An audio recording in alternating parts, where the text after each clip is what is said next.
உலகமெல்லாம் சத்திலே போக வேண்டும், ஒவ்வொருவர் மனக்குறையும் நீங்க வேண்டும்.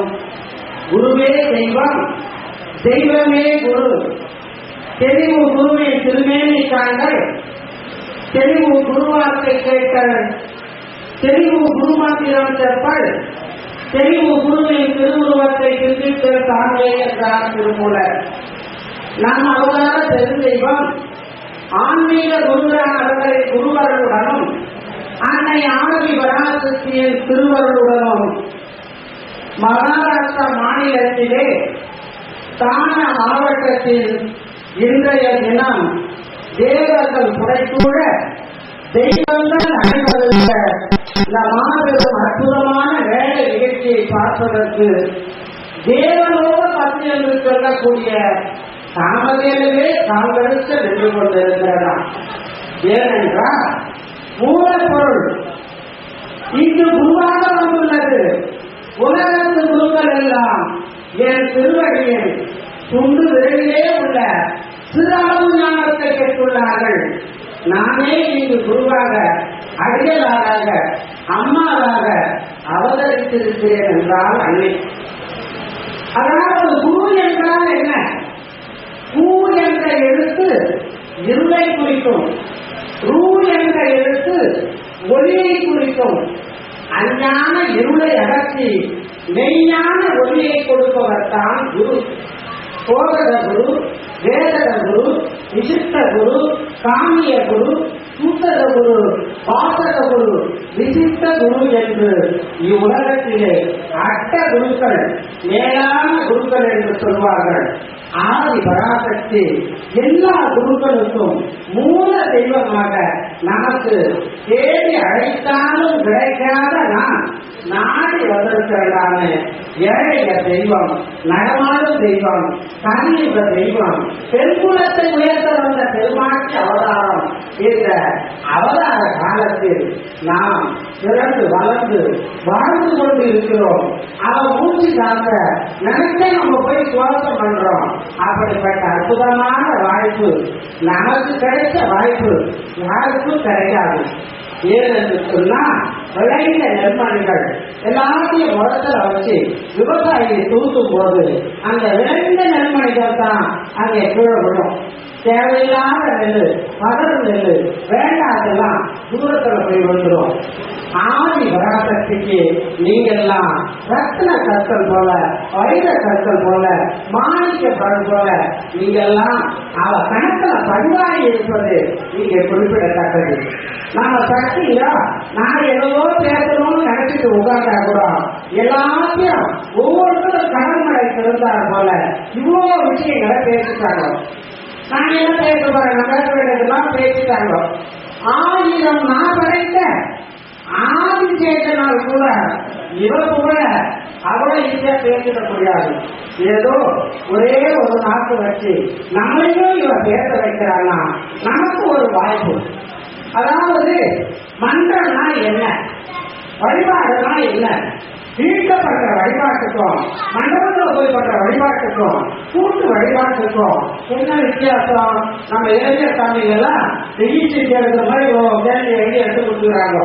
நாங்க அவங்க எவ்வளவு கேள்வி எழுதி கொடுத்தாலும் நாங்க என்னென்ன கேட்கணும்னு மனசுல நினைச்சாலும் அம்மா உள்ள இருந்து நாட்கள் உட்கார்ந்து அவசிய விஷயத்தை சொல்ல வைப்பான். கூட்டு வழிபாடு என்றால் பழைய வினைகள் எல்லாம் தீரும். பழைய வினைகள் அதாவது நம்ம முற்றுகையில நம்ம தாத்தா செஞ்சது, பாட்டி செஞ்சது, தாத்தாவுக்கு தாத்தா செஞ்சது, நம்ம அம்மா எந்தெந்த வெளியில செஞ்சதோ இதெல்லாம் மூட்டையா இந்த துணி துவைக்கிறாங்க வண்ணா இருக்கா அழைத்து துணியெல்லாம் மூட்டை கட்டி அந்த மாதிரி நம்ம அண்ணா கூடவே நம்ம பிறக்கும் போதே அந்த மூட்டையை கூடவே கடவுள் அனுப்புவான். இந்த கூட்டு வழிபாட்டுல போகும்போது பழைய வினைகள்ல கொஞ்சம் தான் அம்மா எடுக்கிறா. அதுவே நம்மளால தாங்க முடியல. பணம் வந்ததுன்னு சொன்னா வீட்டுக்காரர் ஒரு வயிறு அடிச்சு வாங்கி கொடுத்தா அன்னைக்கு 1000 கூட உட்காந்து படிப்போம் நம்ம. ஆனா நம்ம ஊர்ல ஒரு கஷ்டம் வந்ததுன்னா நீங்க வழிபாடு கிடையாது, பூஜை கிடையாது, போதும் கும்பிட்டு போதும் மண்டபத்துக்கு போனா ஒண்ண வேணாம். ஆனா அம்மா என்ன சொல்றா, வெளியே கழிக்கிறதுக்கு கடவாரில முடிக்கிட்டு நீ இஞ்சி கக்காயும் சுப்பு கக்காயும் போட்டு இந்த சிறு தண்ணால போட்டு குடிச்சுட்டா ஜீரணம் ஆகும்டா. கொஞ்சம் கொஞ்சமா அம்மா கழிக்கிறதுக்கு இந்த கூட்டு வழிபாடுன்ற ஒரு இதை நமக்கு கொடுத்திருக்கா. கூட்டு வழிபாடு நடக்கிற இடத்துல ஒரு ஓணம் அது அதுக்கு பேச தெரியாது, நல்ல படிக்க தெரியாது, ஏதோ கூட்டமா இருக்குது. அந்த ஓணம் அப்படியே பார்த்துதான் அதுக்கு முக்தி கிடைச்சுதான். ஒரு கழுத அந்த வழியா அப்படியே போட்டான். இந்த மந்தர் ஒளி அலைகளை கேட்டு அப்படி நிற்குது. அந்த கழுதைக்கு ஒரு முக்தி கிடைச்சுதான். காஞ்சிபுரத்துல 108 வெள்ளிக்கிழமை 108 கோவில்ல வழிபாடு பண்றா மகனேன்னு அம்மா சொல்லிச்சு.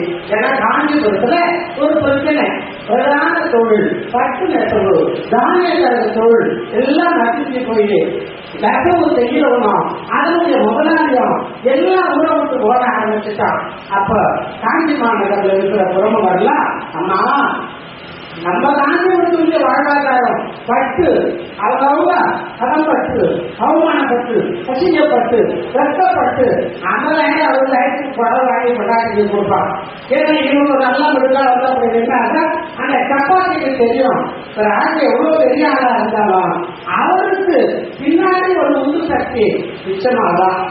அவர் என்னதான் பண்ணாலும் அந்த பின்னாடி இருந்து இருக்க போது அந்த பெண்ணுக்கு தான் ஒரு தனி.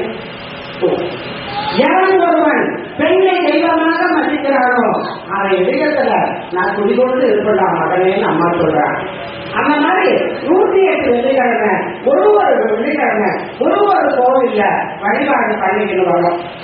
அப்போ வெளிநாட்டுல இருந்து ஒரு அன்பர் குழந்தை இல்லை, எல்லாருக்கும் வேண்டிய அளவுக்கு சொத்து இருந்தாலும் பிள்ளைகள் சொன்னா அவன் வீடு பெரும் சுடுகாடு என்று சொல்வார்கள். அம்மா கிட்ட போயிட்டு, அம்மா எனக்கு வேண்டிய அளவுக்கு சொத்து இருக்கிறது, எவ்வளவு இருக்குதுன்னே எனக்கு கணக்கு எடுக்க முடியாது, ஆனா பிள்ளை சொத்து தான் எனக்கு இல்லை அப்படின்னு போய் அனுபவத்துல கேட்டோம்னா, அப்ப அம்மா காஞ்சிபுரத்துல கூட்டு வழிபாடு 108 வெள்ளிக்கிழமை 108 கோவில்ல பண்ண சொல்லியிருக்கா. இப்பதான் வழிபாடு ஆரம்பிச்சு ஒரு 10 வழிபாடு பண்ணிருக்காங்க. நீ அங்க போய் எந்தெந்த கோவில்ல வழிபாடு நடக்கிறதோ அங்க போய் நீ உண்மையில தரிசிப்பிக்கவா அப்படின்னு அம்மா சொல்லிச்சான். அவங்க வெளிநாட்டுக்காரு. காஞ்சிபுரம் எங்க இருக்கு, யாரை பிடிக்கணும், சித்தப்படம் போனாங்க. அங்க இருக்கிற அறநிலையத்தில் இருக்கிறவரு ஒரு மாவட்ட தலைவர் நம்பர் கொடுத்தாரு. அவர் காஞ்சிபுரத்தில் ஒரு இளைஞரணி தலைவர் பண்ணிடுங்க அவர் நம்பர் கொடுத்தாரு. உடனே அவங்க காலை எடுத்துன்னு வந்து ஒரு 8-9 வழிபாடு அப்பதான் நடந்திருக்கு. அதுல வந்து அந்த கோவில் எல்லாம் அப்படி பார்த்து வர சொல்லிச்சு அம்மா. நாங்க பார்த்துட்டு அம்மா சொன்னாங்களாம், சரி சரி பார்த்துட்டியா, சரி நீ போயிட்டு வரலாம் அப்புறமா அவங்க பார்க்க ஆரம்பிச்சோம். அதுக்கப்புறம் அவங்க விசாரணை எல்லாம் வாங்கிட்டு அவங்க ஊருக்கு போய் சேர்ந்துட்டாங்க. போயிட்டு டாக்டர்ல போய் செக் பண்ணா, ஏங்க கை கொடுங்க உன் ஒய்ஃபு 4 மாசம் கட்சியா இருக்காங்க. இந்த கூட்டு வழிபாட்டுடைய தத்துவம் பாருங்க.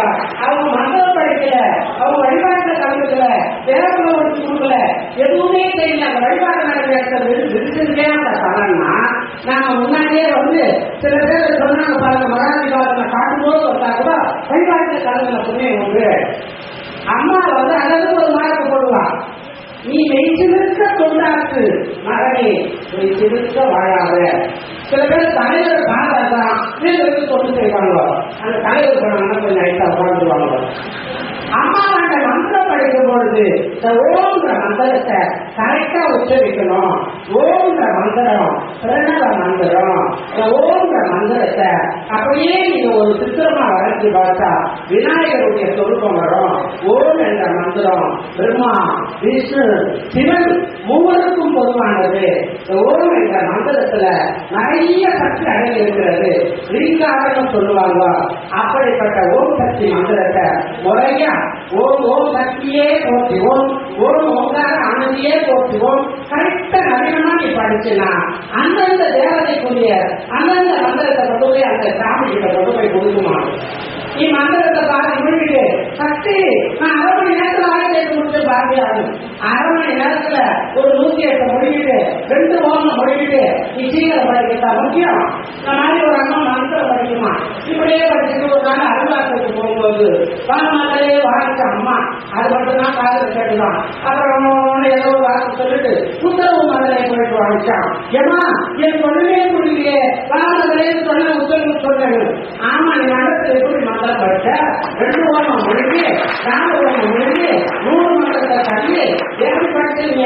அந்த வேலையில யாராவது பார்க்கல நினைச்ச. ஆனா ஒவ்வொரு செவ்வாழை சொன்னதுடைய அளவு சொல்ல